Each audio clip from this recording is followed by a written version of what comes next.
তিনি যে সমস্ত অভিযোগ আনলেন যে কোনো একটা দলের দিকে ইঙ্গিত করে, একেবারে নাম বলে দিলেই পারতেন জামাত ইসলামী। তিনি বলছেন যে মাঝে মাঝে নেকাব খুলা ভালো, এটাও খুলে দিতেন, এখানে নেকাব রাখলেন কেন উনি? যে এখান থেকে 700 টাকার একটা কি জানি 700 কোটি টাকার লোন কে নিয়েছে, এটা কোনো একটা দলের নির্বাচনী ফান্ডে ফান্ডিং করা হয়েছে। আমি এটা পরিষ্কার জানতে চাই, উনি জামাতকে এটার দ্বারা মিন করেছেন কিনা।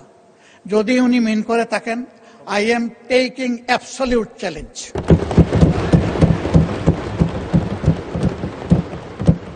তিনি এটা প্রমাণ করতে পারলে আমি তাকে একটা মেডেল দিব পার্সোনালি।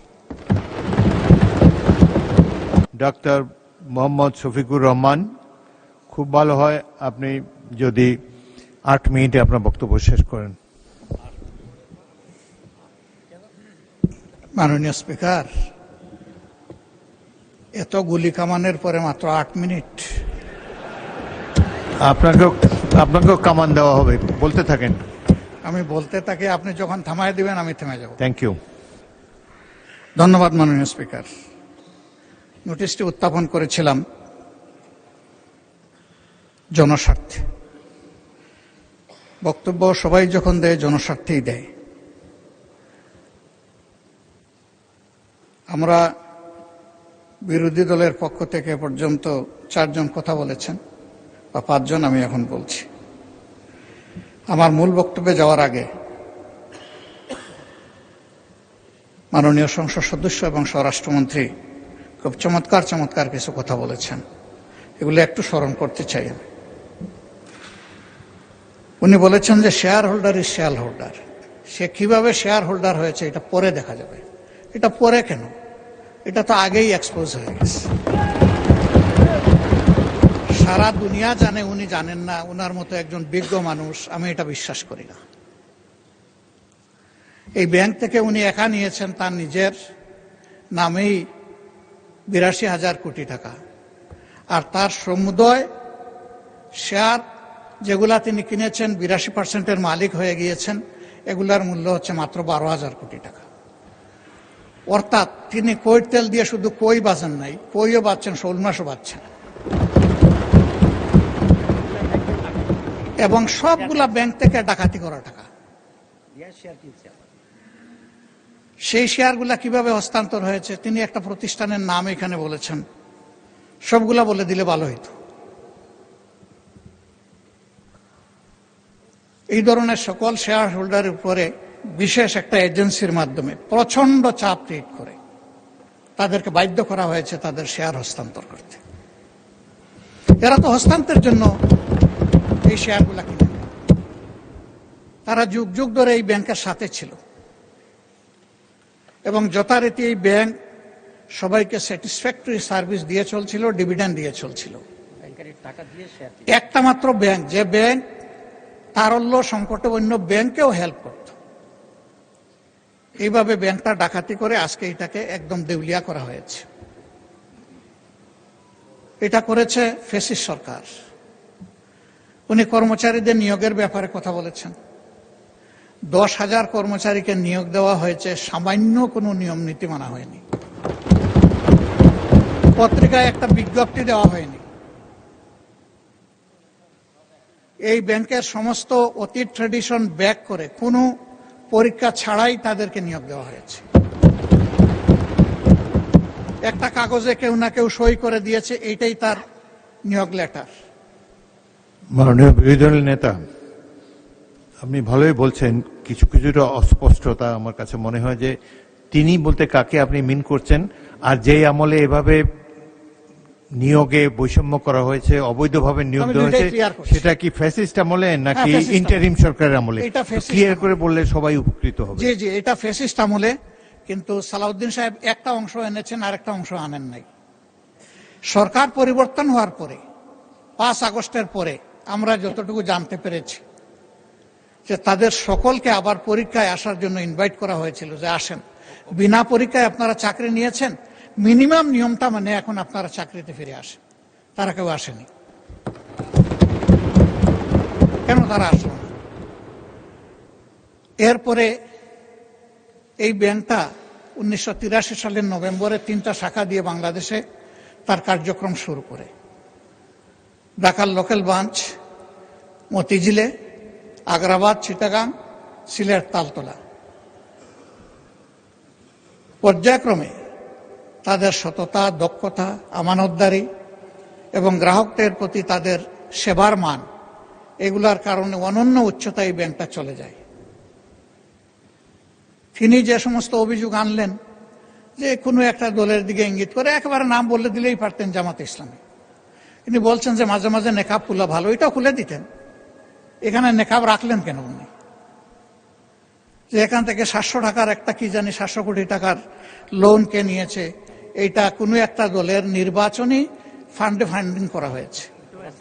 আমি এটা পরিষ্কার জানতে চাই, উনি জামাতকে এটার দ্বারা মিন করেছেন কিনা।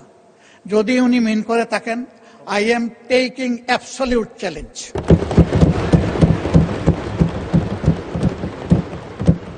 তিনি এটা প্রমাণ করতে পারলে আমি তাকে একটা মেডেল দিব পার্সোনালি। এরপরে কার ছেলে, কার নাতি, কোন কোম্পানি, শুধু ইসলামী ব্যাংক না, যে কোনো ব্যাংক থেকে চুরি ডাকাতি অসততার মাধ্যমে কিছু নিয়ে যদি আত্মসাৎ করে থাকে, তার ব্যাপারে অবশ্যই তদন্ত করে স্টার্ন অ্যাকশন দেশের বিদ্যমান আইনে নেওয়া উচিত। এটা আমি শফিকুর রহমান হলে আমাকেও যেন স্পেয়ার করা না হয়। মাননীয় স্পিকার, এই ব্যাংকটিতে ক্ষুদ্র একজন ব্যবসায়ী হিসাবে আমার বসার সুযোগ হয়েছিল 2005 থেকে 2011 সাল, 6 বছর। ব্যাংকের বোর্ডে বসতাম, শিখতাম, জানতাম, বাংলাদেশের অর্থনীতিকে বোঝার চেষ্টা করতাম। সেই সময়টা এই ব্যাংক এককভাবে বৈদেশিক রিমিটেন্সের 32% পর্যন্ত আর্ন করত। তার ডিপোজিট, তার তারল্য, তার ইনভেস্টমেন্ট, সকল টার্নওভারে ইম্প্যারালাল একটা ব্যাংক ছিল। সবগুলা সরকারি ব্যাংক মিলেও তার সমতুল্য ছিল না। কিন্তু তখন বয়ান বানাতেন একজন বিশেষ অর্থনীতিবিদ, ডক্টর আবুল বারাকাত। তিনিও আঙ্গুল তুলতেন জামাত ইসলামের দিকে, যে এখান থেকে জামাত ইসলামী হাজার হাজার কোটি টাকা নিয়ে যাচ্ছে। তার এই বয়ানের ভিত্তিতেই শেষ পর্যন্ত এই ব্যাংকে অভ্যুত্থান করা হলো, দখল করা হলো। 15.5 বছর দুঃশাসন চালানো হলো। কই প্রমাণ কোথায়? 15.5 বছর তো কম না। এখনো আবার একই তালে যদি কথা বলা হয়, আমি বলবো আমরা কি আবার সেকেন্ড আবুল বারাকাত হতে যাচ্ছি? আন্দাজ অনুমানের ভিত্তিতে কোন মহিলার কোন কোটেশন সংসদের মতো একটা প্রেস্টিজিয়াস জায়গায়, এগুলো আসলে আমরা আশা করি না। ওই মহিলাকে সংসদে হাজির করা হোক, যদি কোনো প্রভিশন থাকে সংসদে গণশুনানি হোক, অসুবিধা নাই। আরডিএস প্রকল্প কোনো দলের নয়, কোনো ধর্মেরও নয়। আমি নিজে বোর্ডে ছিলাম, আমি জানি এখানে বিভিন্ন ধর্মের মানুষ এখান থেকে বেনিফিশিয়ারি। এখানে দল ধর্ম দেখা হয় না, এখানে টার্গেট গ্রুপকে প্রাধান্য দেওয়া হয়। উনি কত 11,000 কোটি টাকার একটা রেফারেন্স দিয়েছেন। কে নিয়েছে এটা? আমি, আমার সহকর্মীরা? যদি এরকম হয়, দলের ফান্ডে যদি 1 টাকাও আসে, আমি বলবো সার্চ লাইট দিয়ে এটা তালাশ করে আমাদের বিরুদ্ধে যেন অভিযোগ। মাননীয় বিরোধী দলের নেতা, আপনাকে ওনাদেরকে 15 মিনিট বলেছে, আপনাকে 7 দিয়েছি, আরো 8 মিনিট বলেন আপনি। মাননীয় স্পিকার, আপনাকে ধন্যবাদ। আমি যা আশঙ্কা করছি সেটা এখন বলতে চাচ্ছি। ব্যাংকে পরিবর্তন যে কোনো সময় আসতেই পারে। ব্যাংকের স্বার্থে আসতে হবে, গ্রাহকের স্বার্থে আসতে হবে, মালিকের স্বার্থে আসতে হবে। আমি এই ব্যাংকের একজন মালিক। আমার 10 টাকা মূল্যের একটা শেয়ার আছে। আমি আমার এই শেয়ারের দাবি কখনো ছেড়ে দেব না। আমার এই 10 টাকা মূল্যের শেয়ারের পক্ষে আমি আমার রাইট ধরে রাখার জন্য, এস্টাবলিশ করার জন্য যা করা দরকার তাই আমাকে করতে হবে। আমি তার রাজনৈতিক পরিচয় করব না। আমি করব এই ব্যাংকের একজন গ্রাহক হিসাবে, একজন মালিক হিসাবে। এইভাবে রাজনৈতিক পরিচয় থাকা কোনো দোষের বিষয় নয়। আর এই ব্যাংকের গ্রাহক শুধু জামাত ইসলামের মানুষরাই নয়, এই ব্যাংকের গ্রাহক বিএনপির বহু লোক আছেন, আমার পরিচিত অনেক লোক আছে, অন্যান্য দলের আছে, অন্যান্য ধর্মের আছে। এটা সকলের ব্যাংক। এই ব্যাংক একক কারণ না, ওই ব্যাংকের গায়ে লেখা নাই যে এই ব্যাংক এরাই শুধু সুবিধা নেবে বাকিরা পারবে না, এরাই শুধু গ্রাহক হতে পারবে বাকিরা পারবে না, এই ধরনের কিছু লেখা নাই। এগুলো হলো বানায়ট বয়ান। ব্যাংকটাকে ধ্বংস করেছেন শেখ হাসিনা এস আলমকে তার হাতিয়ার হিসেবে ব্যবহার করে। আমরা এখন স্পষ্টত দেখতে পাচ্ছি সেই এস আলমকে আবার ফিরে আসার পথ করে দেওয়া হয়েছে। এর প্রমাণ এই যে ডেপুটি গভর্নর বাংলাদেশ ব্যাংকের সাবেক, তিনি রংপুরের রিজিওনাল ম্যানেজার থাকা অবস্থায়, ডিরেক্টর থাকা অবস্থায় অনিয়মের 52 লাখ টাকার অভিযোগ তার বিরুদ্ধে প্রমাণিত হয়েছে, তাকে তখন শাস্তি দেওয়া হয়েছে। আর 5 আগস্টের পর তিনি স্বৈরাচারের দূষর এবং দুষ্কৃতকারী হওয়ার কারণে তিনি শেষ পর্যন্ত এখান থেকে বাধ্য হয়েছেন চলে যেতে। সেই লোকটাকে এনে এখানে বসানো হলো। তিনি যখন ডেপুটি গভর্নর, তখন এস আলমের সকল অপকর্মের তিনি ছিলেন সহযোগী, এবং সেই হিসাবে তিনি একটা প্রাইজ পেয়েছিলেন। তার স্ত্রীর নামে ভুয়া কোনো প্রতিষ্ঠানের অস্তিত্ব নেই, সেখানে 3.5 কোটি টাকা এক্সিম ব্যাংক থেকে গিফট লোন দেওয়া হয়েছে তাকে। তিনি অসৎ। সেই লোকটাকে এনে একটা বিধ্বস্ত ব্যাংকের মাথার উপর বসায় দেওয়া, এটা কোনো যুক্তিতেই মেনে নেওয়া যায় না।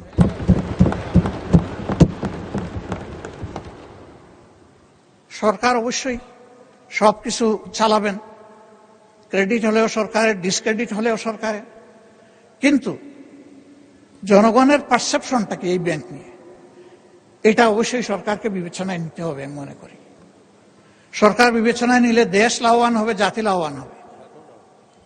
ইসলামী ব্যাংক কোনো কারণে যদি আরো ক্ষতিগ্রস্ত হয়, আমি ব্যক্তিগতভাবে মনে করি বাংলাদেশের অর্থনীতি মাটির সাথে বসে যাবে। আস্থার এটি একটা পিরামিড। এই পিরামিড হেলে পড়লে অথবা বিধ্বস্ত হয়ে গেলে ব্যাংকিং ব্যবস্থার উপরেই মানুষের অনাস্থা তৈরি হবে, এবং এই অনাস্থা বাংলাদেশের জন্য কোনো ভালো বার্তা বয়ে আনবে না। যারা রিমিটার, তাদের কষ্টে অর্জিত টাকা বাংলাদেশে পাঠায় পরিবারের জন্য, দেশবাসীর জন্য, তাদের মধ্যেও এখন অস্থিরতা তৈরি হয়েছে। আমি হজের সফরে মাত্র 11 দিনের জন্য গিয়েছিলাম। সেখানে এই ব্যাপারে অনেকের উদ্বেগ, সরাসরি প্রশ্ন শোনার সুযোগ পেয়েছি। এতে দেশের অর্থনীতি ক্ষতিগ্রস্ত হবে। রেমিটেন্স প্রবাহ যদি বাধাগ্রস্ত হয়, আমাদের মাত্র 2টা সোর্স, একটা রেমিটেন্স, আরেকটা হচ্ছে আরএমজি। আরএমজিও এখন বিভিন্ন চ্যালেঞ্জের ভিতর দিয়ে অতিক্রম করছে। রেমিটেন্সও যদি বিপদে পড়ে যায়, তাহলে আমাদের দেশের অর্থনীতিটা গিয়ে কোথায় দাঁড়াবে মাননীয় স্পিকার? এই সবগুলাই তো আমরা বিপদে পড়ে যাব। এই জন্য আমরা অনুরোধ করব, জোর জবরদস্তি করে যাদের কাছ থেকে এই শেয়ারগুলা ডাকাতি করে নিয়ে যাওয়া হয়েছিল, অনতি বিলম্বে সসম্মানে সেই মূল্যেই তাদের কাছে আবার শেয়ারগুলো ফিরিয়ে দেওয়া হবে। এরপরে সরকার সকল নিয়ম কানুন মেনে বোর্ড গঠন করবে, পরিচালনা করবে, আমাদের পূর্ণ সমর্থন থাকবে। এই ব্যাপারে আমাদের কোনো আপত্তি থাকবে না। সন্তান তার মায়ের কুলেই তো নিরাপদ। ওরা তো সৎমা হয়ে এসেছিল, ওদের কোনো দরদ ছিল না, ওরা ডাকাতি করেছে। এখন আবার যদি অসৎ লোকদেরকে দিয়ে এই ব্যাংক পরিচালনা করা হয়, যা আছে তাও শেষ হয়ে যাবে, উধাও হয়ে যাবে। আমাদের উদ্বেগটা এই জায়গায়। তখন যখন এই সমস্যা দেখা দিয়েছিল, মাত্র 4 দিনে ওখানে 70,000 কোটি টাকা ব্যাংক থেকে মানুষ উত্তোলন করে ফেলেছিল। আমরা একটু অনুরোধ জানিয়েছিলাম একজন গ্রাহক হিসাবে, ছোট্ট একজন মালিক হিসাবে, একটু ধৈর্য ধরুন, ব্যাংকটাকে বাঁচতে দিন। থেমে গিয়েছিল। এখন কি বলবো মানুষকে? এখন তো বলার কিছুই খুঁজে পাচ্ছি না। এই জন্য আপনার মাধ্যমে আমি মাননীয় প্রধানমন্ত্রীকে বিশেষভাবে অনুরোধ করব, বিষয়টা নিয়ে তিনি যেন সিরিয়াসলি ভাবেন। কোনো পূর্ব ধারণা থেকে নয়, বাস্তবতার ভিত্তিতে এই ব্যাংকটাকে বাঁচাতে হবে। আমরা বিশ্বাস করি এই ব্যাংক বাঁচলে, তার আগের জায়গায় ফিরে আসলে ব্যাংকিং ব্যবস্থাপনার উপরে মানুষের আস্থা আবার ফিরে আসবে। অর্থনীতির দুই চাকার এক চাকা ব্যাংক আর এক চাকা স্টক মার্কেট। ব্যাংকে আস্থা ফিরে আসলে অবভিয়াসলি হাত ধরে স্টক মার্কেটও আস্থা ফিরে আসবে। আমরা আমাদের দেশটাকে সামনে এক দেশ যাচ্ছে এটাই দেখতে চাই। আর লেম এক্সকিউজ এবং ব্লেমের যে বিষয়গুলো এখানে চলে আসে, এটা থেকে আল্লাহর কাছে আশ্রয় চাই। অলরেডি 5টা ব্যাংকের গ্রাহকরা রাস্তায় রাস্তায় ভিক্ষুকের মতো ঘুরছে। তারা তাদের বিনিয়োগের কোনো রেজাল্ট পাচ্ছে না, তারা তাদের আমানত ফেরত পাচ্ছে না। আবার যদি সর্ববৃহৎ ব্যাংকের একই বিপর্যয় ঘটে, তাহলে আমরা গিয়ে কোথায় দাঁড়াবো? মাননীয় স্পিকার, আজান হয়ে গেছে, আমার কথা আমি এখানেই শেষ করলাম। আমি আপনার মাধ্যমে একটা প্রতিকার চাই, ব্যাংকটা বাঁচুক, আমরা এটাই চাই। আসসালামু আলাইকুম। ধন্যবাদ মাননীয় বিরোধী দলের নেতা।